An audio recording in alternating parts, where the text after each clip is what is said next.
Amscan Crystal Clearz are different to foil or latex. They have a very unique and different way of inflating and behaving. Probably most akin to the way a latex balloon behaves, but they still need individual treatment, so they're different to both other categories. When you take it out of the packet, you'll see that it's made of a clear plastic material. This is very stretchy, which is what makes it similar to a latex balloon. It is also porous to helium in a similar way to a latex balloon. But it also has a valve, self-sealing valve, which on these occasions is actually on the end of the tail, not in the side. So use a latex inflator to inflate it.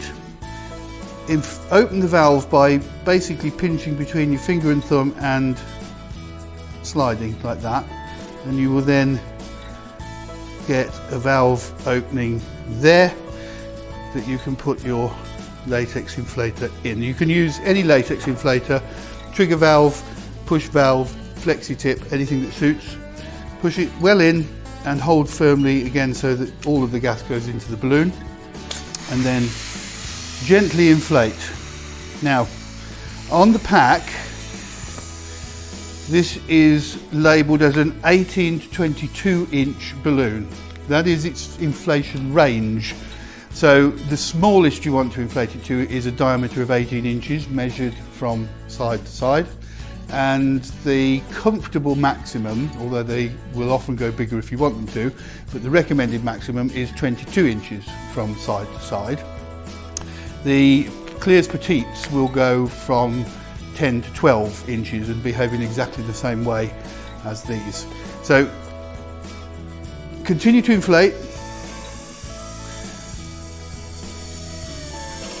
Now all the wrinkles have gone, similar to an orbs balloon, but we still need to keep going.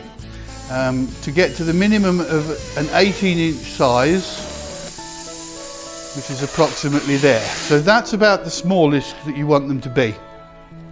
At this size, at 18 inches, it will fly for approximately 3 days and will lift around about 45 grams. On the website, there is a tool which will enable you to calculate the amount of helium, tell you the flying time and the liftability at all the different sizes you can inflate it to. So we don't need to go into that here, you can look it up on the resources section of the website. If we continue, you'll see that it keeps expanding, getting bigger and bigger and bigger, up to its comfortable maximum of around about 22 inches, somewhere around here, at which point it'll now fly for about a week with a liftability of about 85 grams. So you can decorate them with all sorts of things underneath because they have lots of lift and they can carry lots of weight. What you will notice is that to begin with, they are different dimensions from side to side. So it's wider from seam to seam than it is across the middle. But as the film relaxes over the next 15-20 minutes or so, this will become perfectly spherical and the colour will be even all the way over. So it just takes a little time for it to stretch out. Attach the ribbon in the normal way and attach a weight. And then that is the basic inflation of Amscan Clearz balloons.